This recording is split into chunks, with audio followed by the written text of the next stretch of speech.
We shall move to questions without notice. Are there any questions? And I give the call to the Honourable the Leader of the Opposition. Thank you, Mr Speaker. My question is to the Prime Minister. Over the past week, I've spoken to hundreds of hard-working Australians across every corner of our country that have had one question they want to ask of the Prime Minister. Why did the Albanese Labor government lie to Australians about plans to tax them more? Call to the Prime Minister. Thanks very much, Mr Speaker. Well, I've spoken to a lot of Australians over the last week as well. Order. 10 days ago, Order, members on my left. I spoke with Mika, Matt and their dog Pikelet here at Kingston. They bought a home of their own in Canberra using just a 5% deposit. There's some of the 250,000 first-time buyers. The Prime Minister will pause. We're just going to have some silence. The Leader of the Opposition was heard in silence. I made sure the House was. We're not starting off on this bad foot. Member for Cook, you are now warned. That kind of yelling out is not going to happen today. Prime Minister. They are some of the 250,000 first home buyers who've done exactly the same, got into their first home. A few days later, I was at the Housing Australia Future Fund, the HAF site, in Melbourne, in Rosanna, which I visited last year with the member for Jagga Jagga when it was a building site. This year it is a site with 45 homes with people moving into them. Right where the railway station is, right where the shops are there at Rosanna. In Hobart, with Premier Rockcliffe, we spoke about the more than 1,000 homes that will be built on the Defence Land site there on the edge of the Derwent. In central Perth, we saw the 219 apartments over 29 floors which are about to be fitted out, including 110 social and affordable homes which are being built. At Prospects Corner, I met Harry and Erin, who just 4 weeks ago moved into their own apartment built by the HAF. That day, Erin summed it up simply and powerfully. It's really life-changing. And we met another young woman as well who'd been a beneficiary of the Help to Buy scheme, had got into her own first home as a result. Now, over our 4 years, we've thrown everything at housing supply, and it is making a difference. But there is more to do, and that's why we're reforming negative gearing and capital gains, opening aspiration to a generation who are being locked out. Our changes are pro-aspiration and they are pro-supply. Order. And perhaps he might like to speak to the next leader of the Liberal Party who said this: I feel the anger regularly from young Australians who feel locked out of the housing market. Red-hot anger, frustration, also a sense of despair that they can't get a stake in the country, that they can't afford a home.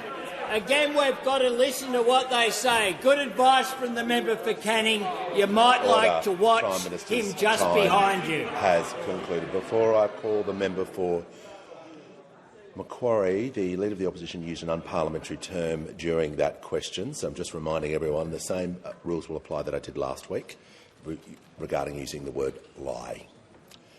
Give the call to the member for Macquarie. Thank you, Speaker. My question's to the Treasurer. How will the Albanese Labor government's tax reforms benefit Australian workers, first-home buyers and businesses? Order. No, how does this compare? The member for Macquarie will begin her question again. We're not going to have interjections, just as I called them up on when a member from the opposition is asking questions. We're not going to have interjections. We're going to reset.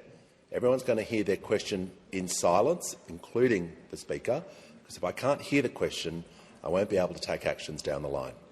So, the member for Macquarie will begin her question again. And Thank you, no Speaker. My question's to the Treasurer. How will the Albanese Labor government's tax reforms benefit Australian workers, first-home buyers and businesses? How does this compare to other approaches? Call to the Treasurer. Thank you, Mr Speaker, and thank you to the member for Macquarie, not just for her question, but for the very substantial small business experience that she brings to this parliament, Mr Speaker.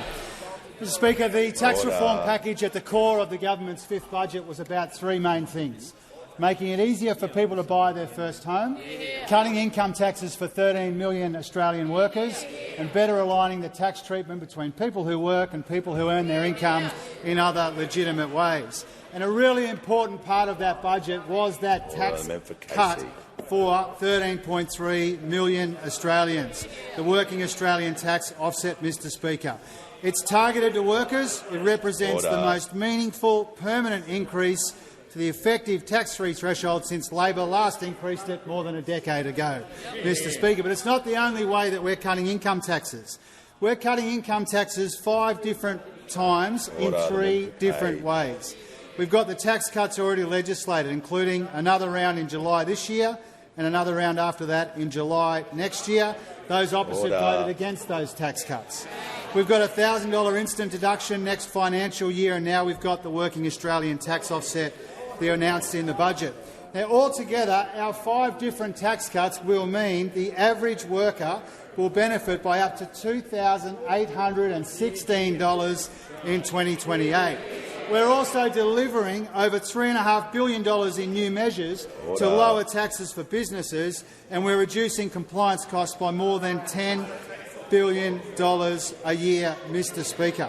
This is what the budget was all about.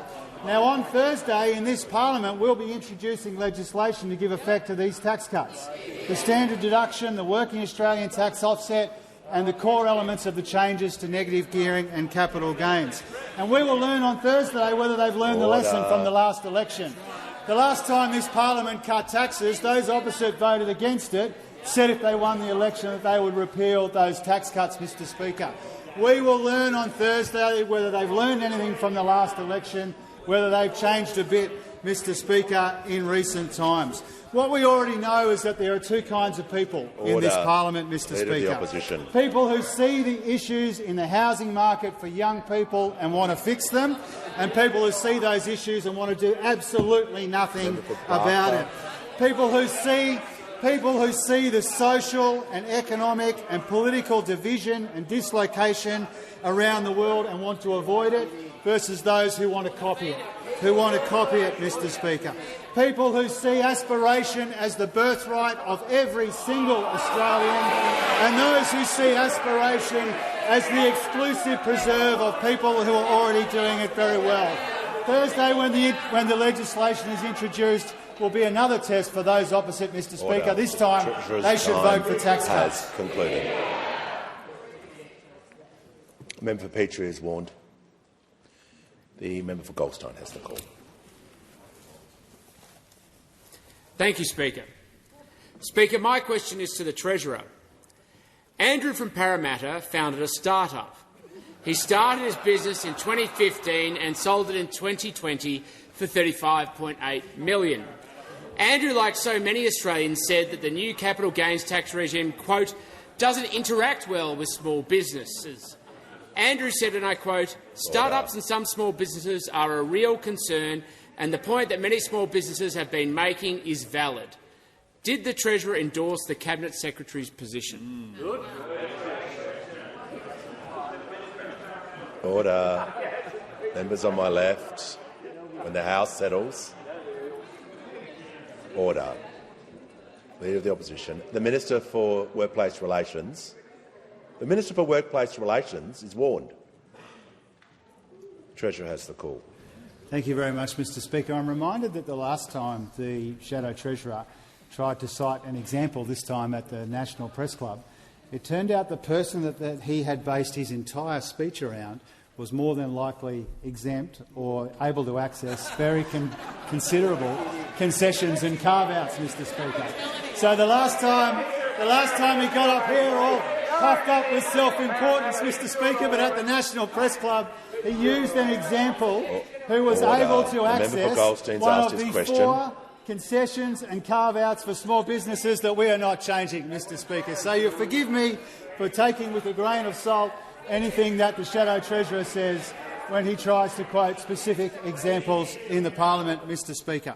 Now, when it comes to the changes that the Shadow Treasurer is asking me about, I remind him of somebody who said this, and I'm quoting, "There's no intergenerational justice in such preferential arrangements."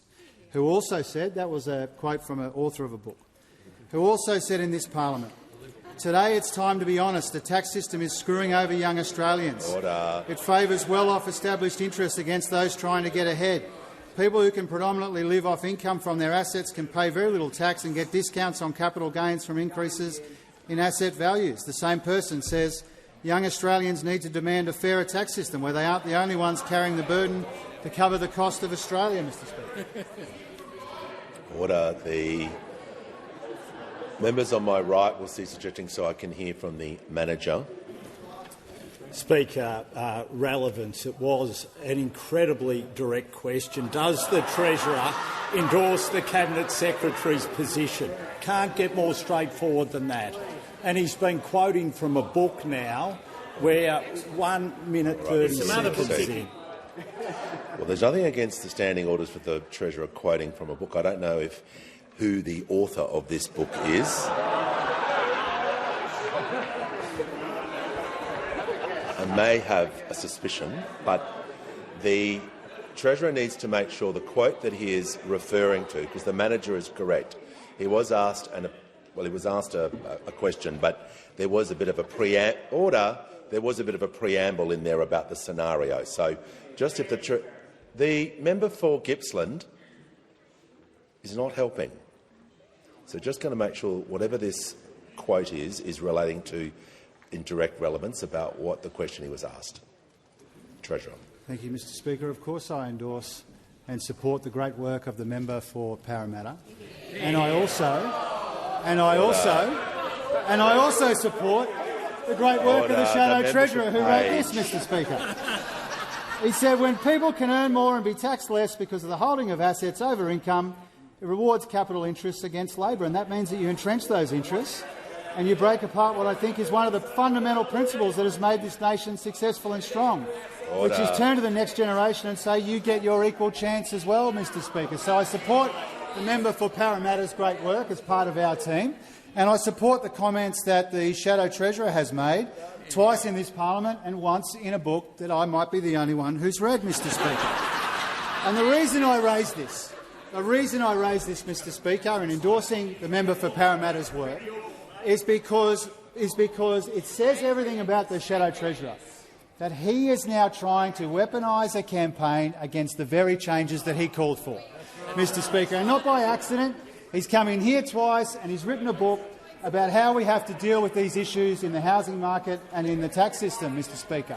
And as I said, Mr. Speaker, he'd want to be careful that the Daily Tally doesn't put him on the front of the paper with a little hammer and sickle next to him, Mr. Speaker, because this is exactly the problem that he's describing, that this government has the courage to try and fix. The call to the honourable member for Aston. Thank you, Speaker. My question is to the Minister for Housing, Homelessness and Cities. How are the Albanese Labor government's housing reforms helping first home buyers trying to buy a home? Is the minister aware of any risks to this work? Great question. The call to the Minister for Housing, the Minister for Homelessness and the Minister for Cities. Thanks so much, Speaker, and I thank the member for Aston for her question. Mr. Speaker, she has just ticked over 1,000 young people in her community into their first home with our government's backing, and plenty more where that came from. Speaker, too many Australians feel that the housing market is stacked against them. And what is so frustrating, especially for the young people of our country, is that they're doing all the right things. They're saving hard, they're working hard, they're studying hard, and yet still they turn up to auctions with the debts stacked against them. And, Speaker, that is what our government is seeking to change. That is why we are levelling the playing field for first home buyers through our budget housing reforms. Now, Speaker, for 25 years, the Sunday morning reports on Saturday's auctions have told us pretty much universally the same thing. It's first home buyers getting pipped by investors and more homes out of reach for young people. But for the last 2 weekends, Speaker, we have started to read something very, very different. Across the country, first-home buyers are snapping up homes. Speaker, a single mum buying a home for her family in St Kilda East. Speaker, a young couple buying their first home in Yarraville, telling the paper that they'd given up on buying in that particular suburb. In Ardea, 4 first-home buyers competing against each other at an auction, Speaker, all on a level playing field. And one auctioneer told the paper, Speaker, that the first-home buyers of this country were up and about, and, Mr Speaker, that is exactly the point.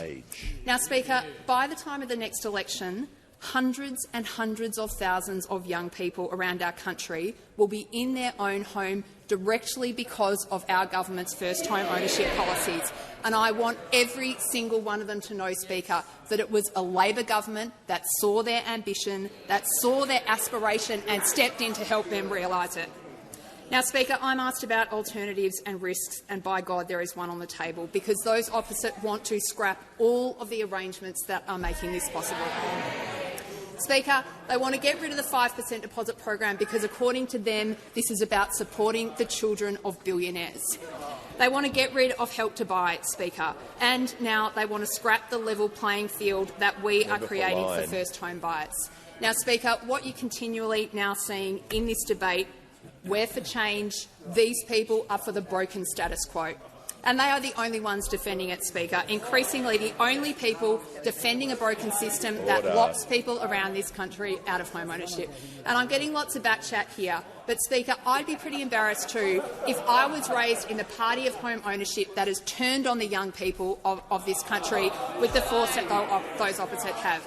We're creating a fairer situation for the young people of this country, Speaker, but I want Australians to know every piece of this will be unwound by those opposite. Before I call the honourable member for Warringah, I'm pleased to welcome to the House a delegation from Fallen Diggers, a non-profit organisation dedicating their time to finding the remains of missing Australians who served in World War I and World War II as part of our military personnel, and are affording them an honourable burial as guests of the member for Monash. Welcome to Question Time.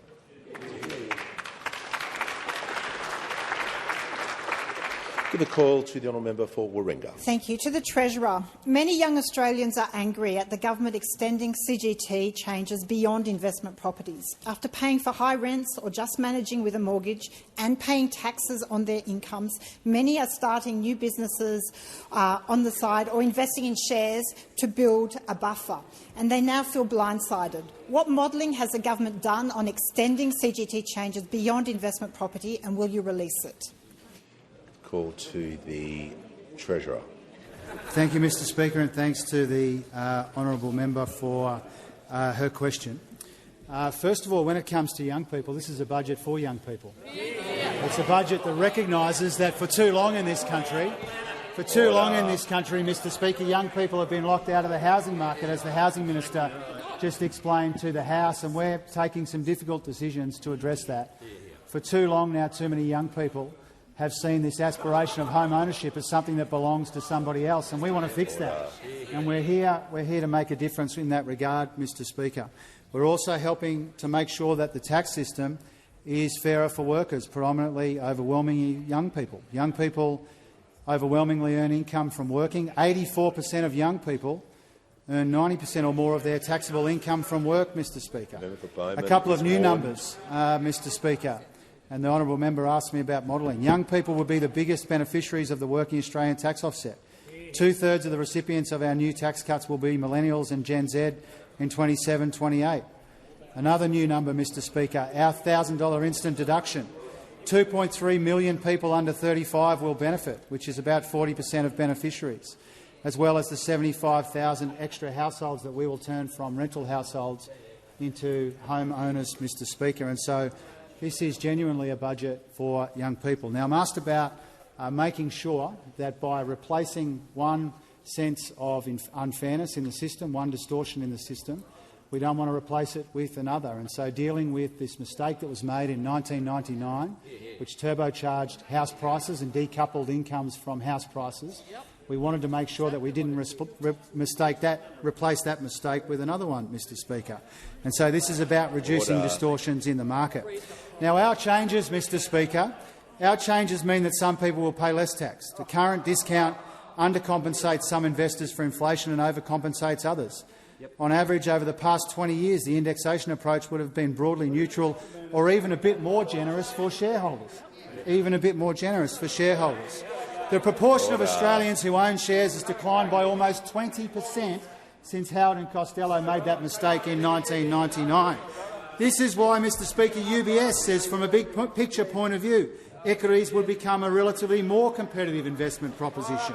NAB says by the principles of optimal tax policy, this change should deliver an efficient, fair and robust regime once fully implemented. Westpac, the tax system did overly encourage leveraged investment in property over investing in other things, whether that was the stock market or a business or something else that produced income, Mr Speaker. And so that's why we're making these difficult changes. We know that they are contentious, but they are to benefit young people in the housing market and when it comes to income tax cuts, and that's the purpose of what we are trying to do.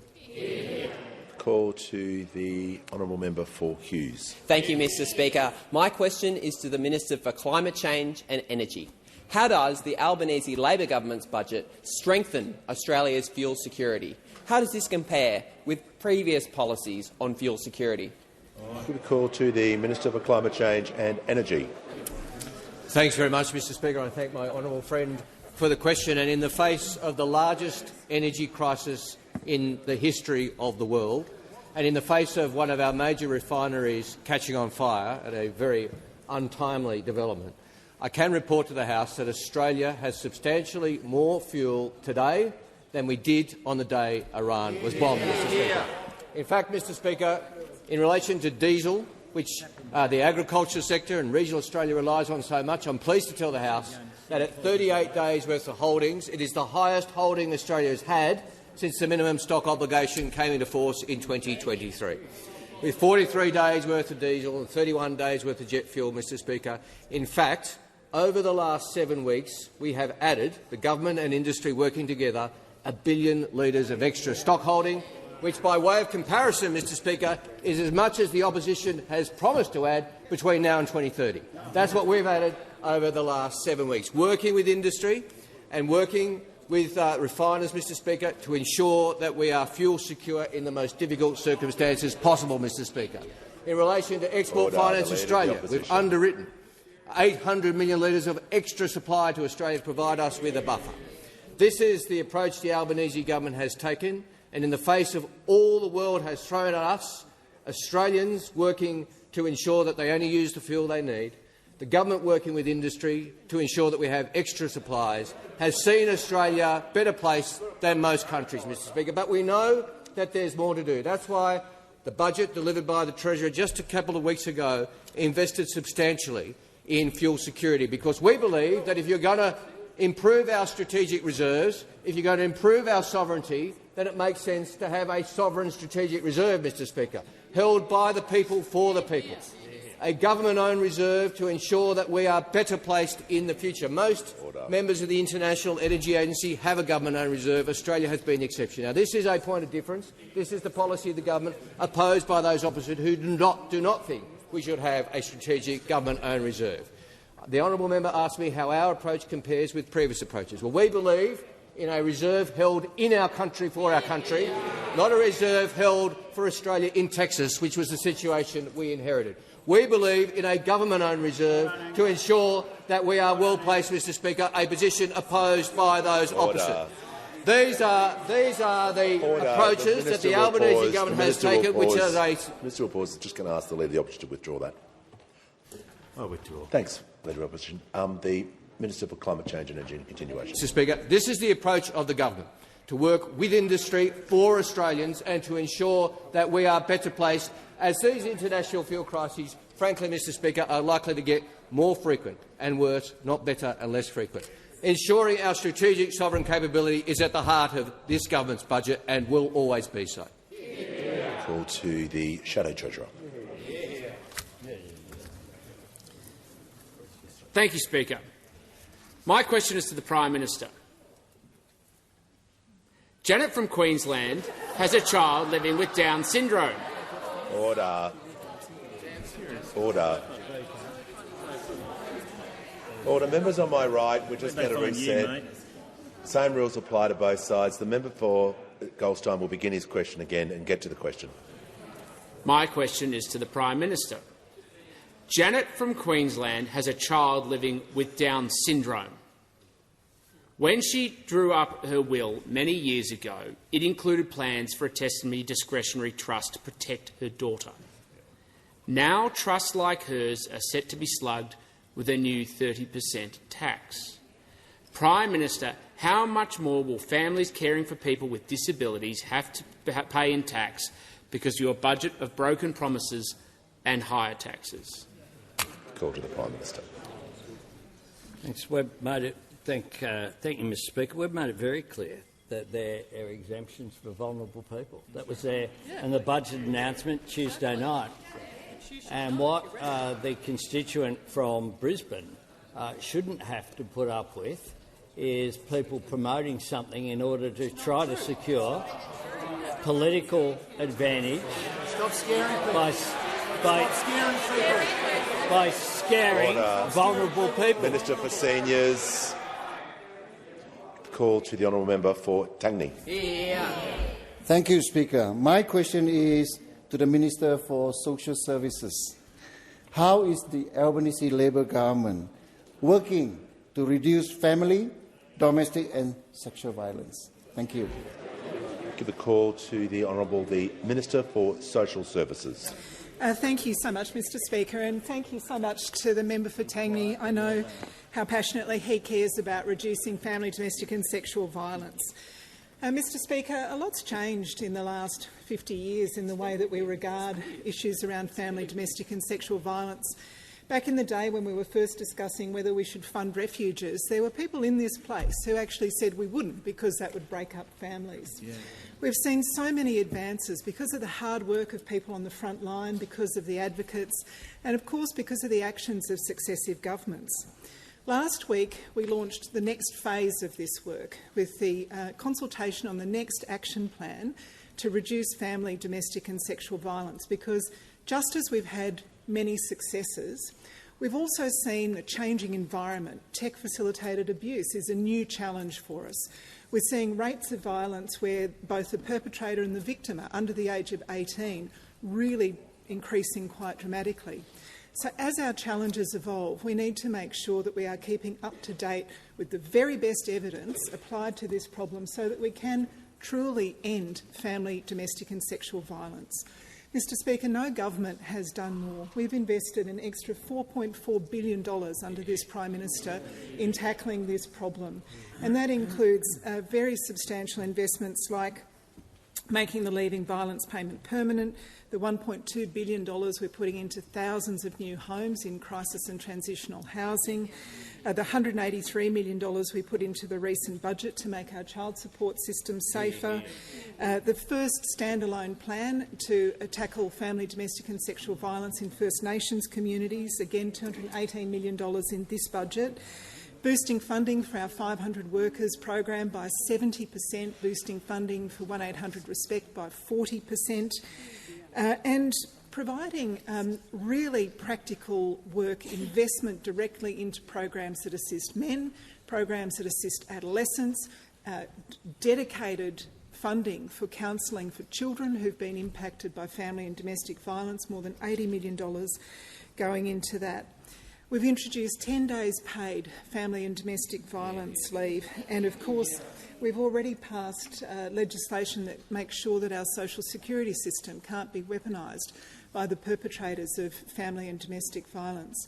Mr. Speaker, this is a challenge for every one of us. It's a challenge for both the Commonwealth Government and states and territories to show leadership, because of course governments have to lead here.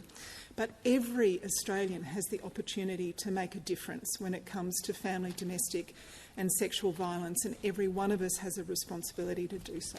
Thank you. Call to the honourable member for Maranoa.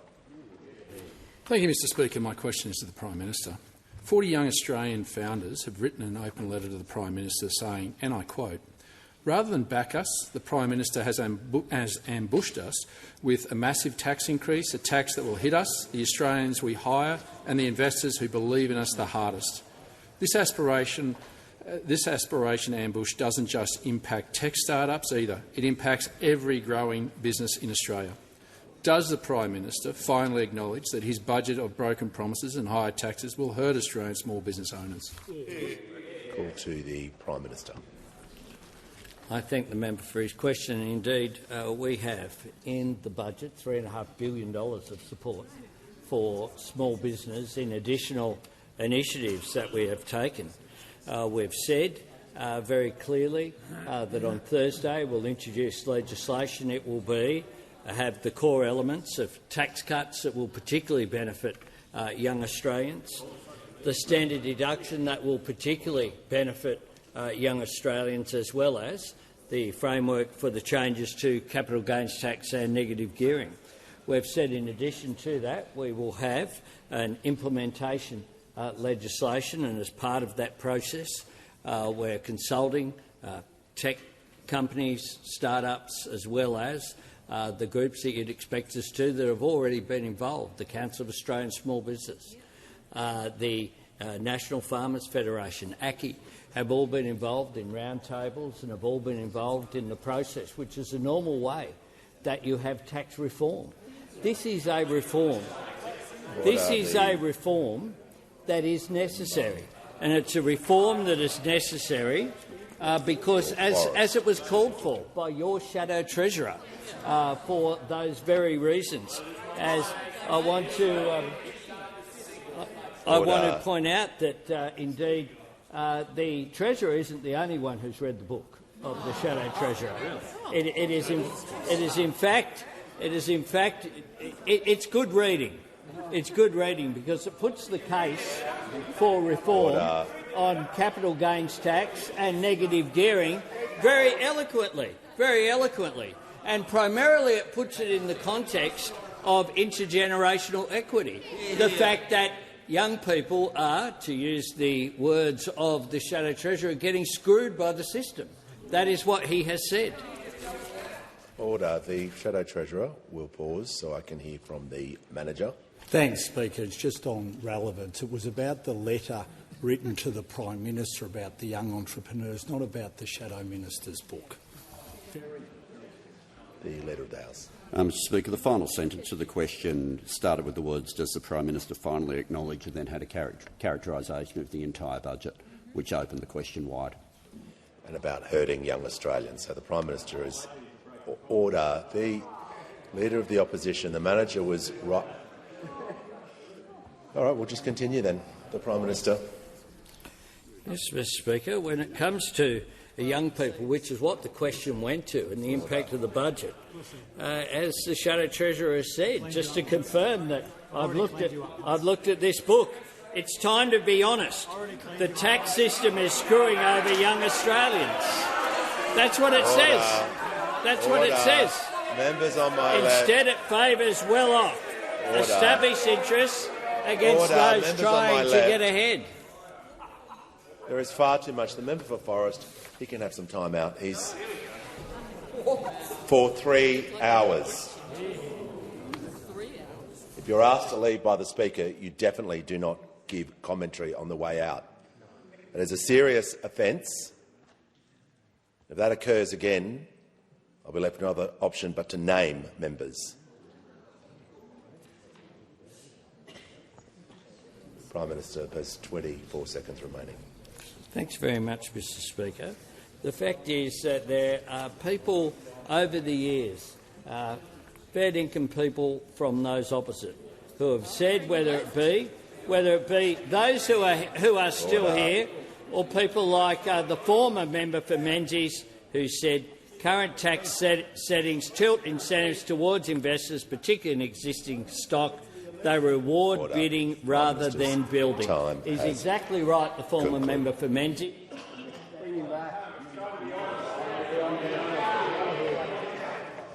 Call to the honourable member for Macon. Thank you, Mr Speaker. My question is to the Deputy Prime Minister. How is the Albanese Labor government securing well-paid jobs in South Australia through historic investments in defence? What indecision and uncertainty has this previously faced? Call to the Minister of Defence and the Deputy Prime Minister. Well, can I thank the member for his question and acknowledge his advocacy on behalf of Australia's defence industry in his home state of South Australia. Later this month, life of type extension work will begin on our Collins-class submarines, which in the journey of the most capable submarine that our nation has ever operated is really a very significant moment. But we get to this moment via a litany of defence failures on the part of the Liberals when they were in government. Back in 2021, on the very day that the Morrison government announced a change of plans for our future submarine capability, the Liberals also announced a life-of-type extension of the Collins class, which would have seen it become interoperable with the attack-class submarines which they had just cancelled, which is to say that the Collins-class sustainment planning team literally did not get the AUKUS memo. I mean, this was breathtaking incompetence on the part of the former government. Now, when we came to government, we knew that this plan was in trouble. We commissioned Gloria Valdez to have a look at it. She found that it was horribly misguided. We also knew that it was chronically underfunded. The Liberals had set aside just $6 billion to do the entire job. Now, by contrast, in the budget and the defence strategy that we announced a month ago, we have put aside $11 billion to do the life-of-type extension of Collins over just the next 10 years, and the work goes beyond that. The plan will make Collins a pathway to operating our future nuclear-powered submarine, and in the meantime it will see an increased availability of the Collins class in the here and now. The Collins LOTE will underpin around 1,400 jobs at the Osborne Naval Shipyard in Adelaide, and along with the work to construct our future submarines and our future frigates, this will see 10,000 well-paid, secure jobs at Osborne, making it easily the largest industrial facility in the country. Now, this has been a difficult set of decisions because we have had to clean up a monumental Liberal mess. But the result is that the Collins-class submarine will continue to be a potent capability serving all Australians for decades to come. Give the call to the honourable member for Moncrieff. Thank you, Speaker. My question is to the Prime Minister. Aaron has written in about how Labor's tax changes will affect him. He says, quote, "I'm 39 and supporting a young family with 2 children. I've been carefully investing in various high-growth assets over the last 10 years so that we may one day afford the Australian dream, our own home. These tax changes will be a disaster for families that have been building on a set of rules that are now being rug-pulled." End quote. Prime Minister, why is Labor's budget of broken promises and higher taxes punishing Aaron and his family who are just trying to get ahead? Call to the Prime Minister. Thanks very much. I thank the member for her question. We want Aaron and his family to have a roof over their head. Aaron is 37 years old. On my left. 39 years old. 39 years old. So chances are Aaron's been in the workforce for 20 years but has been unable to secure his own roof over his head. It is precisely because of those circumstances of people like Aaron that we want them to aspire and get ahead. Not just aspiration for some, aspiration for all. That is what we on this side of the chamber stand for. And let me say this. Someone who knows something about housing, a fellow called Harry Triguboff, said this. Last weekend identified positive proposed changes to capital gains tax and negative gearing for brand new property.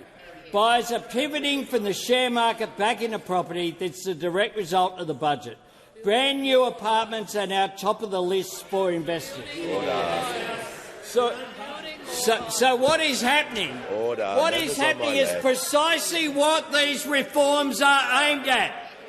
If you want to get ahead, you can still invest in negative gearing. You can still get a 50% capital gains tax discount, but as well as building your own assets and your own wealth, you'll be building the assets and the wealth of the nation. That is precisely what it's about. And meanwhile, Aaron, who's been in the workforce for 20 years,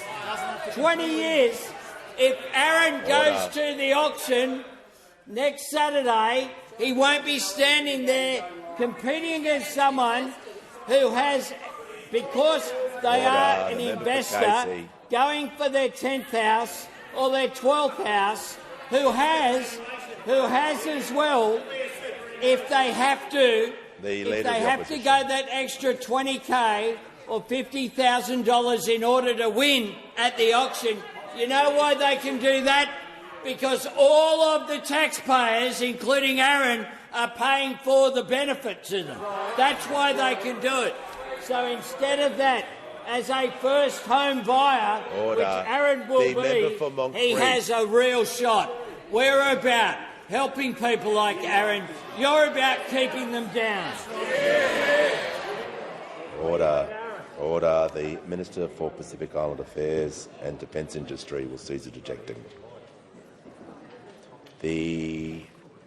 Just add a couple more people to the warnings list. That will be the member for Moncrieff now, who had a good go, and the member for Casey. So the people on warnings are the member for Bowman, the Minister for Employment, the member for Petrie, and the members for Moncrieff. And Casey. Thank the member for Riverina. Okay. We will now hear from the honourable member for Macarthur.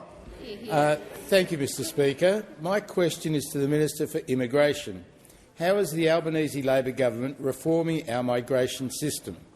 How does this compare to other approaches to migration? Call to the Leader of the House and the Minister for Immigration and Citizenship. Thanks, Mr Speaker. And I thank the member for Macarthur both for the incredible work that he does in south-west Sydney, but also work that he does for every one of his constituents, no matter where they come from. No matter where they come from. In Australia, we've seen net overseas migration fall to 45% below where it peaked. And those opposite seem reluctant to acknowledge that when the peak occurred, every single one of the settings were the settings that they had left in place when the peak occurred. The reduction of 45% in net overseas migration, the largest part of the growth that we had to deal with had been in student visas. And so when we brought forward legislation, not only to be able to cap the number of student visas, but also to be able to link the number of student visas to student accommodation, link it directly to housing, what did those opposite do? They opposed the legislation. They opposed the legislation. We also, in the budget, have flagged further changes we'll be making with respect to working holiday makers. And yet those opposite, it was the National Party before the election that said they would be opposed to any changes to reducing the number of working holiday makers. But in the budget reply speech, the Leader of the Opposition took a step that I haven't seen a political leader take in this place before.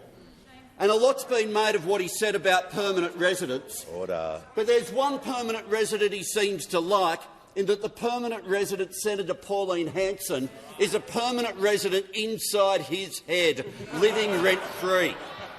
Because he introduced a new argument that I've not seen before. A new argument I've not seen before from any leader in this parliament.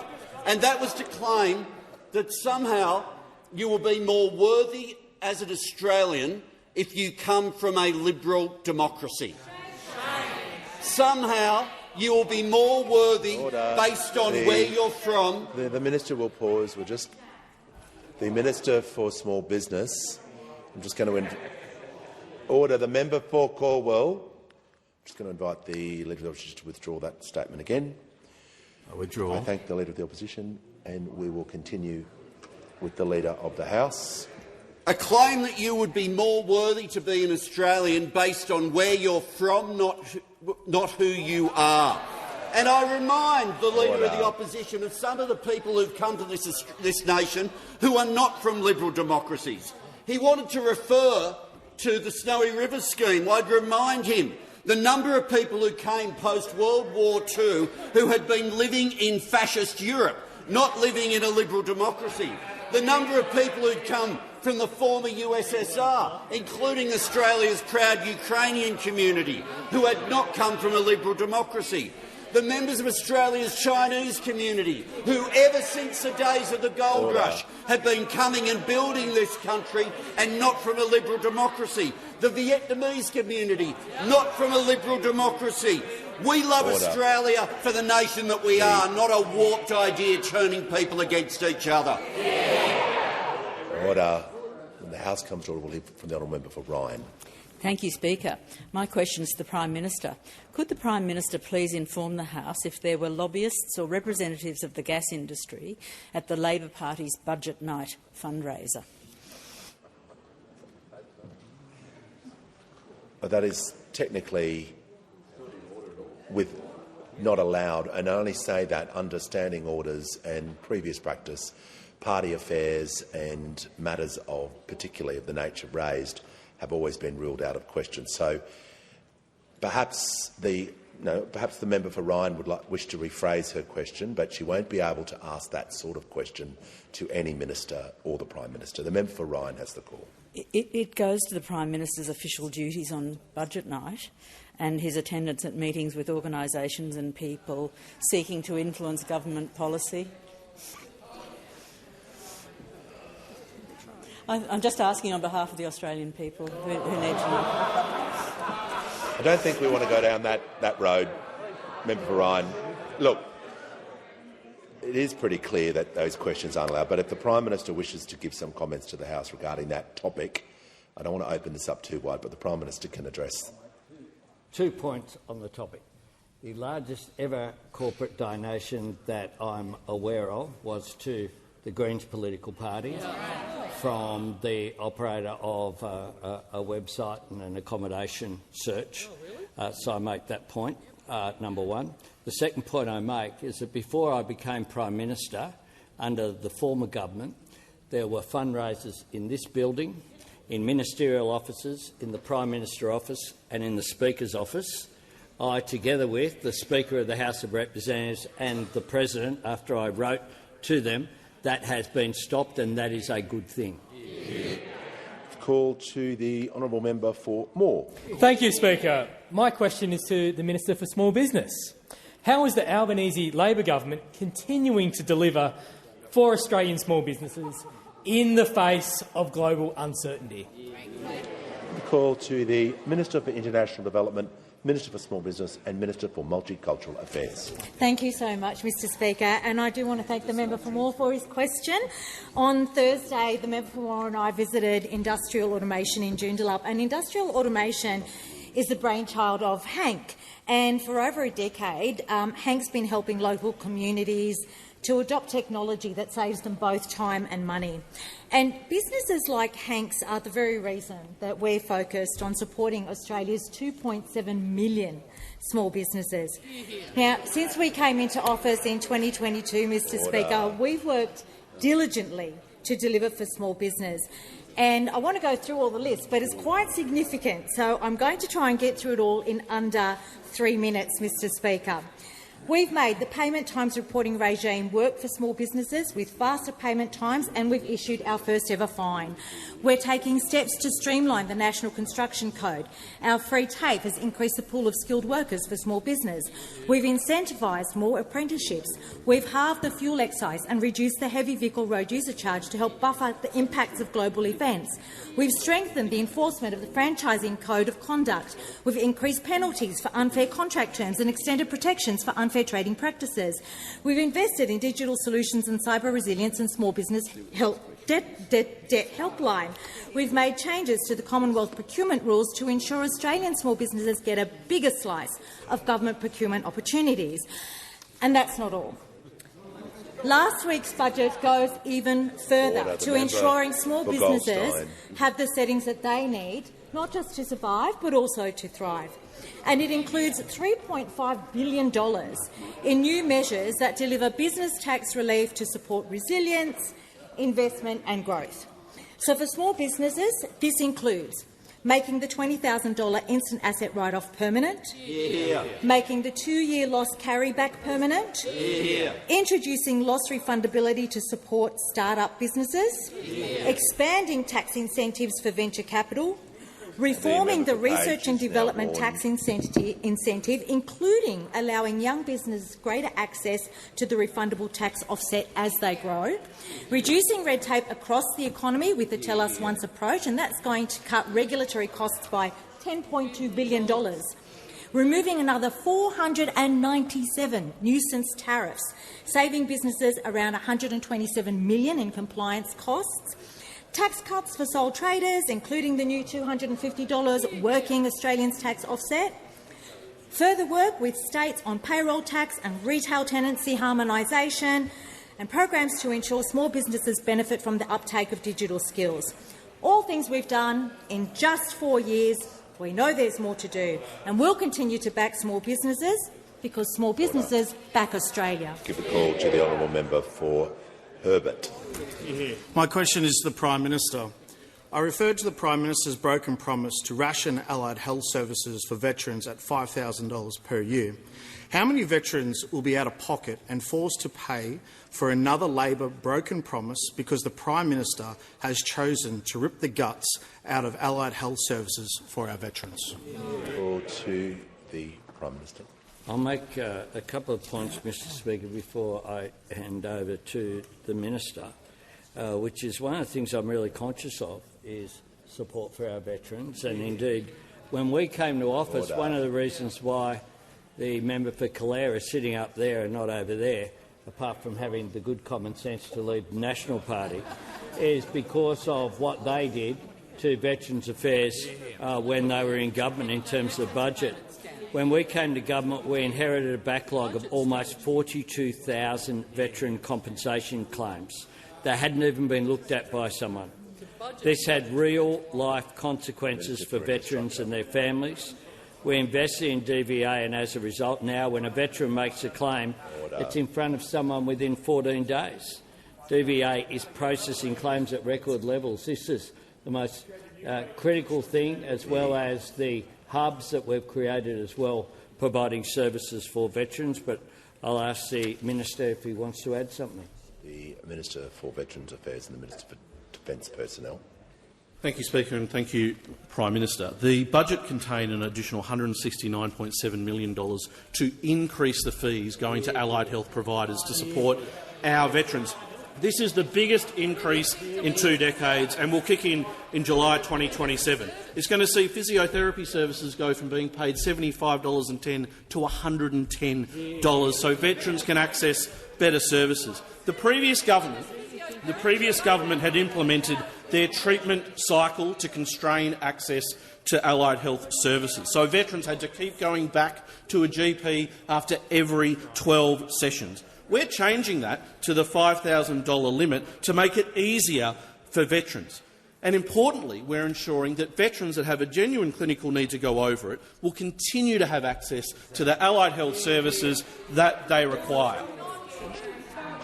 Has the Minister concluded his answer? Resume your seat so I can hear from the member for Herbert on his point of order. Thank you, Speaker. I seek leave to table the recommendation from the Royal Commission. Veterans deserve better than this Albanese Labor lies. These are lies that you are peddling. It is ridiculous. No, we'll get the. Before we go any further, we'll just get the leader to pause a moment, and we're going to get the member for Herbert to withdraw that last part. I'm not withdrawing, Speaker, at all. The people who died because of this legislation. It is disgusting. Order. No, I'll ask the. No. The Leader of the Opposition has followed my direction 2 occasions. I'm going to ask the member for Herbert to withdraw to follow the forms of the House. I'm not withdrawing.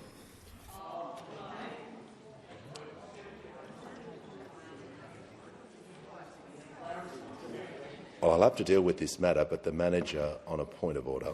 Speaker, just to help with this matter, in your ruling, last week, you said, I think it's in the best interest, both sides, not to be referring to any individuals, people or parties using that term. That's now, there is precedent where the now Minister for Health, I think he was the Deputy Manager of Opposition Business at the time, referred to government lies. Now, I think as I was listening to the member for Herbert, he referred to the Albanese Labor government's lies, and at the time, the now Minister for Home Affairs and then the Manager of Opposition Business said this. On that point, this was in defence of what the now Minister for Health said.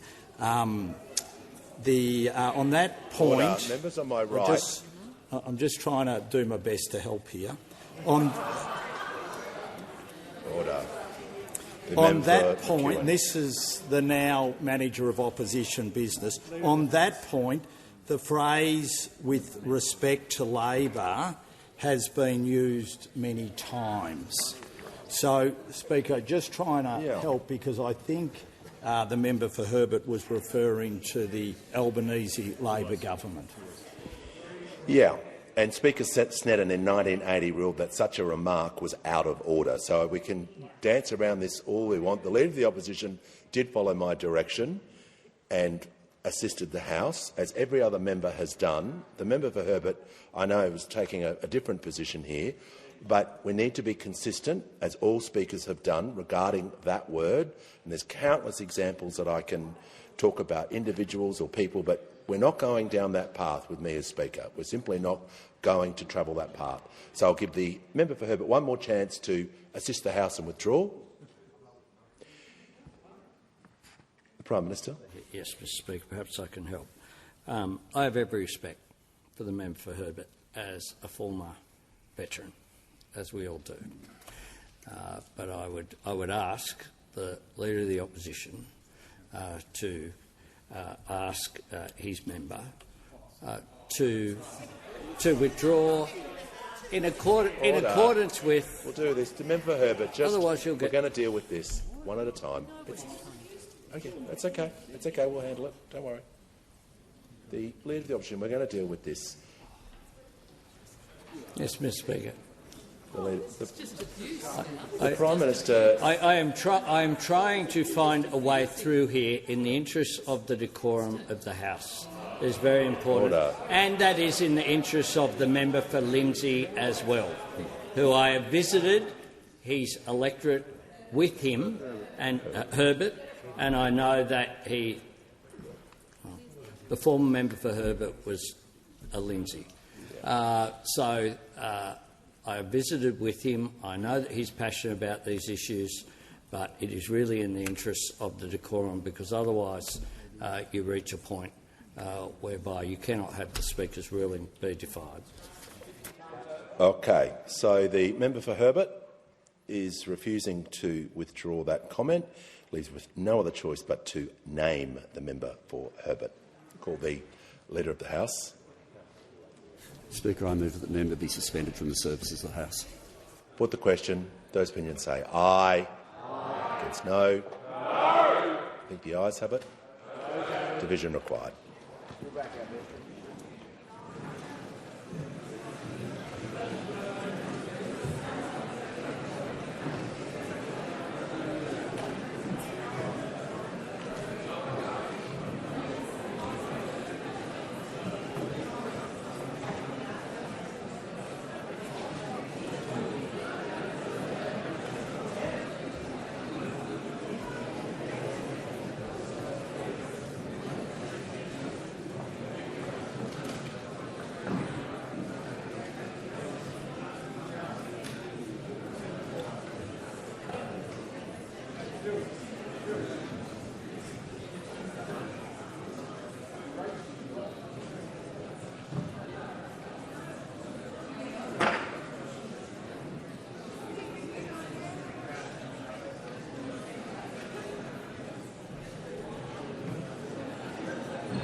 Lock the doors.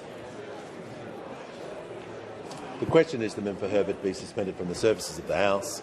The ayes will pass to the right of the chair and the noes to the left. I appoint the honourable members for Werriwa and Bean as tellers for the ayes and the honourable members for Capricornia and Monash as tellers for the noes.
Order. The result of the division is ayes 105, noes 39. The matter is resolved in the affirmative. The member shall remove himself from the services of the House for 24 hours.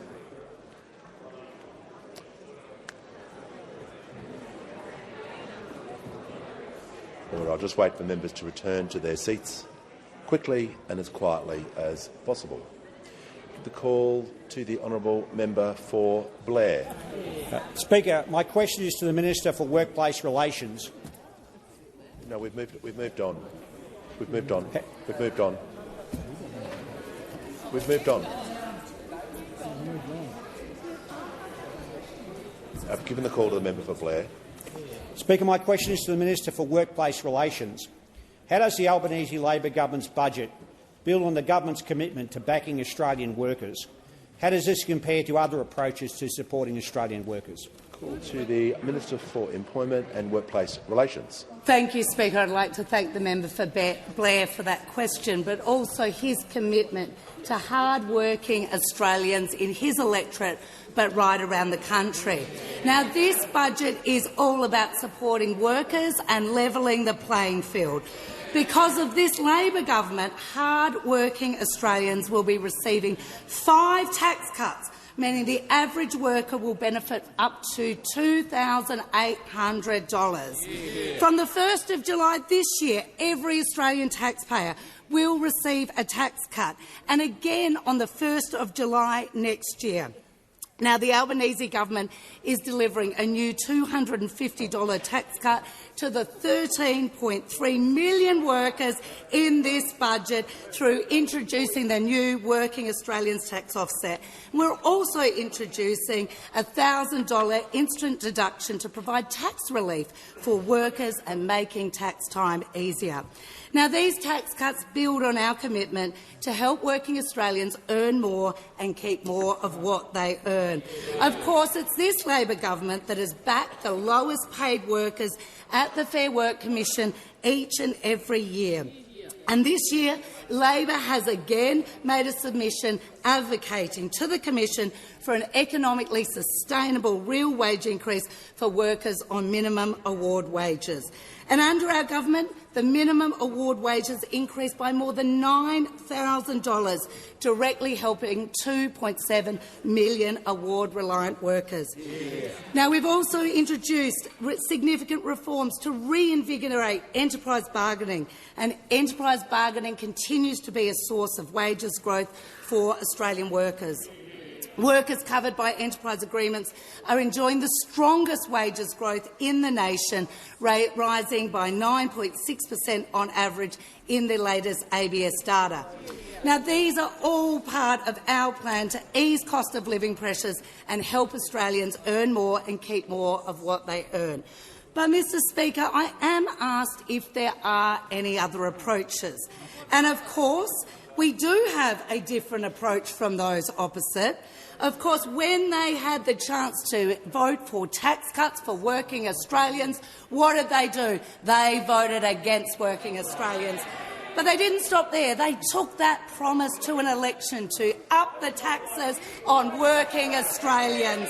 And of course, they voted against every single measure we've taken to support working Australians. In fact, I just heard the Leader of the Opposition argue against our advocacy for a minimum wage increase. Well, they need to be honest. Do they support low-working Australians? Low-working... Order. The member Does he support the lowest paid workers in Australia, or will he just back vested interests? Prime Minister. Order. The Prime Minister has the call. I ask further questions to be placed on notice paper.